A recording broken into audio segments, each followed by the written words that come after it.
गांव की खामोश रात थी।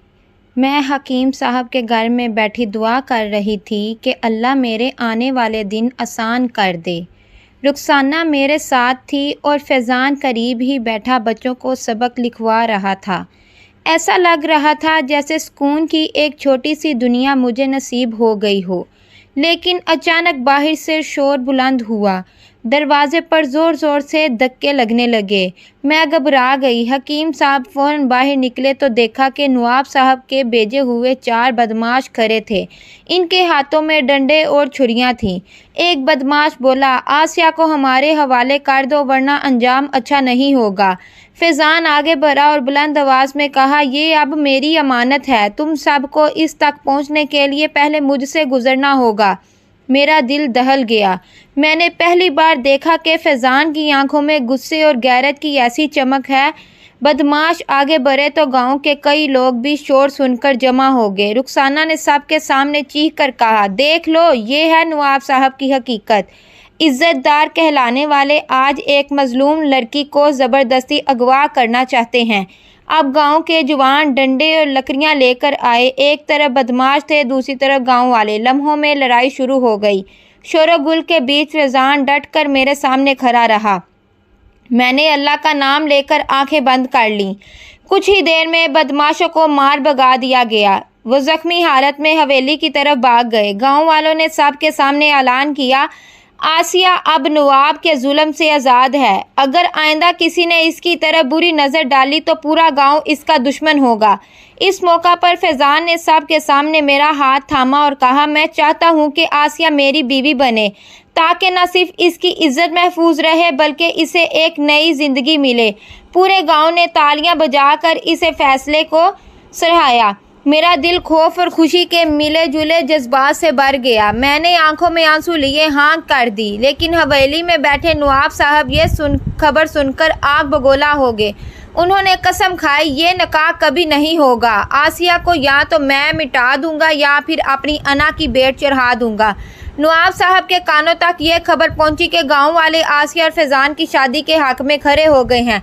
ये सुनकर इनके तन बदन में आग लग गई। वो बरसों से गांव में अपनी मर्जी के हुक्म चलाते आए थे। किसी ने इनके सामने आवाज़ उठाने की जुरात न की थी, मगर आज एक गरीब लड़की और एक यतीम जवान ने इनकी नाक कटवा दी थी। नवाब साहब ने हवेली के बड़े कमरे में अपने वफादारों को बुलाया। सिगरेट का धुआं चारों तरफ फैला हुआ था। वो मेज़ पर हाथ मारकर गिराए, अगर आसिया का निकाह फैज़ान से हो गया तो ये मेरी शिकस्त होगी। मैं अपनी हवेली की इज्जत पर कभी दाग नहीं लगने दूंगा। कल सुबह निकाह की तकरीब है, इससे पहले कुछ ख़त्म कर देना, सब कुछ ख़त्म कर देना। इनके आदमियों ने सर झुका कर कहा, जी नवाब साहब आप फिक्र ना करें। दूसरी तरफ गांव के इमाम साहब ने ऐलान किया कि कल मस्जिद में आसिया और फैज़ान का निकाह होगा। पूरा गाँव खुशी में शरीक होने की तैयारी कर रहा था। मैं आसिया दिल ही दिल में कांप रही थी। एक तरफ नई जिंदगी का ख्वाब था, दूसरी तरफ नवाब साहब के खौफ का साया। रुखसाना ने मेरा हाथ पकड़कर कहा, डरो मत, जब पूरा गांव तुम्हारे साथ है तो कोई तुम्हें नुकसान नहीं पहुंचा सकता। लेकिन रात को अचानक हवेली से गांव की तरफ कई मशालें बढ़ती नजर आईं। लोगों ने देखा कि नवाब साहब अपने 25-30 मसाइल आदमियों के साथ गांव की तरफ बढ़ रहे हैं। इनके हाथों में तलवारें बंदूकें थी। गांव वाले भागकर इमाम साहब को इत्तला देने गए। फैज़ान फौरन उठ खड़ा हुआ और बोला, ये वक्त है कि हम डट जाएं। अगर आज पीछे हट गए तो नवाब कल हर बेटी की इज्जत रोन डालेगा। पूरा गांव जमा हो गया। मस्जिद के सहन में औरतें, बच्चे और बुजुर्ग खड़े थे और जवान लड़कियां डंडे और औजार उठाए तैयार खड़े थे। नवाब साहब गुस्से में आगे बढ़े और ललकार कर कहा, आसिया को मेरे हवाले कर दो वरना तुम सब की बस्तियां जला दूंगा। फैज़ान ने सीना तान कर जवाब दिया, आसिया अब तुम्हारी गुलाम नहीं, ये आज़ाद है और आज इसका निकाह मेरे साथ होगा, चाहे तुम्हें अच्छा लगे या बुरा। पूरा गांव अल्लाह अकबर के नारे से गूंज उठा। अब फैसला होना बाकी था, क्या नवाब साहब ताकत की जोर पर सबको झुका देंगे या गाँव वाले अपनी गैरत और इत्तेहाद से इनके जुल्म का खात्मा कर देंगे। मस्जिद के सहन में हजूम जमा था। औरतें कुरान की तिलावत कर रही थी। बच्चे अपने बापों के पीछे खड़े खौफजदा आंखों से मंजर देख रहे थे। गांव के जवान लड़कियां और लकड़ियां और औजार लिए सफ़े बांध कर खड़े थे। एक तरफ ईमान और गैरत की ताकत थी और दूसरी तरफ नवाब साहब अपनी बंदूक बरदार फौज के साथ खड़े थे। नवाब साहब ने आगे बढ़कर गरूर से कहा, अमाम साहब, अगर आपने ये निकाह पढ़ाया तो सबसे पहले आपको इबरत का निशान बना दूंगा। अमाम साहब ने बगैर डरे जवाब दिया, नवाब साहब, निकाह कोई जुल्म या गुनाह नहीं, ये अल्लाह का हुक्म है और अल्लाह के हुक्म को रोकने वाला कोई इंसान पैदा नहीं हुआ। ये सुनकर पूरे गांव ने एक साथ सुबहान अल्लाह और अल्लाह अकबर के नारे लगाए। मैं आसिया दिल थाम कर खड़ी थी, मेरी आंखों में आंसू थे। फैजान मेरे करीब आकर बोला, आसिया, आज चाहे मेरा खून बह जाए मगर तुम्हारी इज्जत पर आंच नहीं आने दूंगा। अमाम साहब ने निकाह के अल्फाज पढ़ने शुरू किए। गांव वाले जोर से गवाही देते रहे। जैसे ही मैंने कबूल है कहा, नवाब साहब के आदियों ने आगे बढ़ने की कोशिश की, लेकिन गांव के जवान डट गए।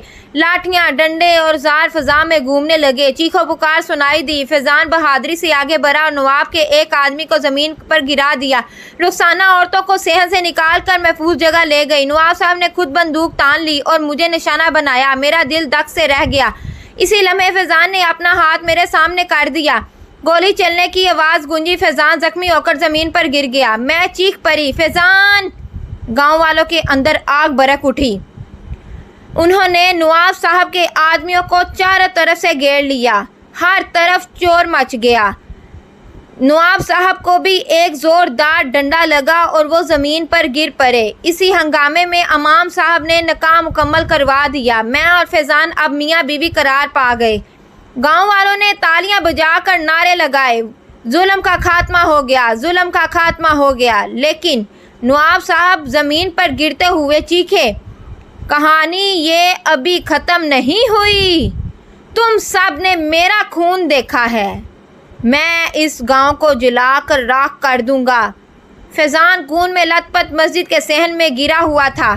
मैं इसके पास दौड़ कर गई, इसका सर अपनी गोद में रख लिया और मेरी आंखों से आंसू मुसलसल बह रहे थे। मैं कांपती हुई आवाज़ में बोली, फैजान, हिम्मत करो, देखो हमारा निकाह मुकम्मल हो गया है। तुम मुझे यूं अकेला मत छोड़ो। फैजान ने कमज़ोर आवाज़ में मुस्कुरा कर कहा, आसिया, अब मुझे कोई खौफ नहीं। तुम मेरी इमानत हो, चाहे मेरी जान चली जाए। गांव वाले जल्दी से हकीम साहब को बुला कर लाए। उन्होंने ज़ख्म पर कपड़ा बांधकर खून रोकने की कोशिश की। रुखसाना मेरे कंधे पर हाथ रखकर मुझे दिलासा देती रही, मगर मेरा दिल कांप रहा था। नवाब साहब को गांव के जवानों ने पकड़कर बांध दिया था। इनके चेहरे पर गुस्से और नफरत की आग जल रही थी। वो चीख कर कह रहे थे, तुम सब ने मुझे जलील किया है। याद रखना, मेरा खानदान तुम्हें छोड़ेगा नहीं। अमाम साहब आगे बढ़े और बोले, नवाब साहब, आज आपके जुल्म का पर्दा सब के सामने चाक हो चुका है। ये गांव अब आपकी जागीर नहीं रहा। अगर आपने दोबारा किसी बेटी की इज्जत को ललचाई नज़र से देखा तो हम आपको कानून के हवाले करेंगे। गांव के बुजुर्गों ने फैसला सुनाया कि नवाब साहब को गांव बर्दर कर दिया जाए। इनके आदमी बाग खड़े हुए और खुद नवाब साहब बेबसी से कैद में बैठे बरबराते रहे। रात डल गई। मैं मस्जिद के एक कोने में बैठी फैजान के पास जागती रही। इसकी सांसें बारी थी मगर चेहरे पर इत्मीनान था। वो बार बार मेरा हाथ पकड़कर कहता, आसिया, मेरा ख्वाब था कि तुम्हें इज्जत से अपना नाम दूं। अल्लाह ने ये ख्वाब पूरा कर दिया। मेरी आंखों से आंसू बह निकले। मैंने दिल ही दिल में रब से दुआ की, या अल्लाह, अब मुझे इसका सहारा ना छीनना, अब मुझसे इसका सहारा ना छीनना। रात की स्याही गहरी हो चुकी थी। मस्जिद के सहन में जलती हुई चिराग की मध्यम रोशनी में फैजान का जख्म साफ किया जा रहा था। हकीम साहब ने सबको खामोशी अख्तियार करने का कहा, मगर मेरे कान में सिर्फ फैजान की सांसों की बारी आवाज़ सुन रहे थे।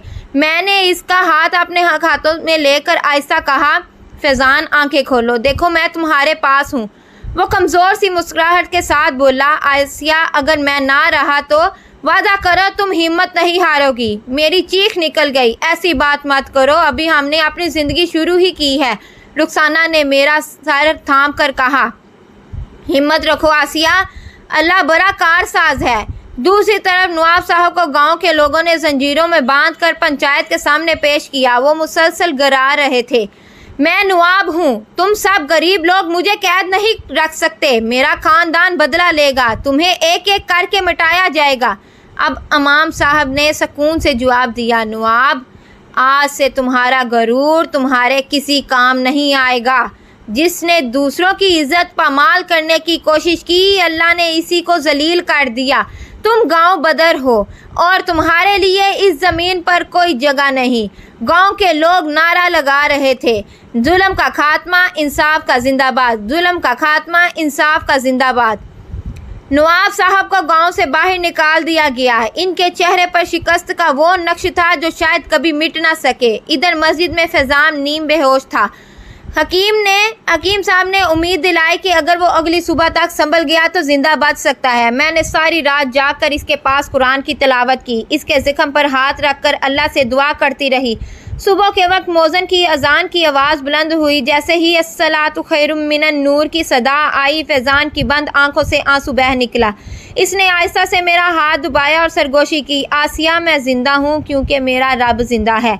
मेरी आंखों से खुशी के आंसू बह निकले। पूरे गांव ने शुक्राने के नफल अदा किए कि जुल्म का अंजाम सामने आ गया, जालिम का अंजाम सामने आ गया और मजलूम को नई जिंदगी मिली। नवाब साहब को जलील और रिस्वा होकर गांव से निकाला गया, मगर इनके दिल की आग बुझने का नाम नहीं ले रही थी। वो अपनी शिकस्त को बर्दाश्त न कर सके। एक बड़े जमींदार दोस्त के डेरे पर पनाह ली और कई दिनों तक वहां छुपे रहे। रात को वह खुद से बातें करते, आसिया ने मुझे ठुकरा कर मेरी इज्जत खाक में मिला दी है। फैजान जैसे नादर ने मुझे हरा दिया। नहीं, ये किस्सा खत्म नहीं हुआ। अब मैं ऐसा वार करूंगा कि पूरा गांव याद रखेगा। इधर गांव में सुकून लौट आया था। फैजान जख्मों से संभल रहा था। मैं इसके साथ खड़ी हर वक्त अल्लाह का शुक्र अदा करती रहती। रुखसाना अक्सर कहा करती, आसिया देखो रब कितना मेहरबान है, इसने तुम्हें जिल्लत से बचाकर इज्जत अता की है। लेकिन किसी को खबर न थी कि तूफान दोबारा आने वाला है। नवाब साहब ने अपने जमींदार दोस्तों के जरिए इलाके के कुछ मसले डाकों से रब्ता किया। उन्होंने भारी रकम देकर यह तय किया कि गांव पर रात को हमला किया जाएगा। इनका इरादा न सिर्फ बदला लेना था बल्कि पूरे गांव को जलाने का था, ताकि कोई इनके मुकाबले की जुरात न करे। एक रात जब गांव पर सुकून की नींद में थे, जंगल की सिमत से गोरों की टांगें सुनाई देने लगी। रुखसाना साहब से पहले चौंक गई और दौड़कर मेरे दरवाजे पर दस्तक की। आसिया, बाहर शोर सुनो, मुझे लगता है नवाब वापस आ गया है। मैं खौफ से कांप गई। फैजान ने जख्मों के बावजूद उठकर डंडा हाथ में ले लिया। इसने की आंखों में फिर वही अज़म था।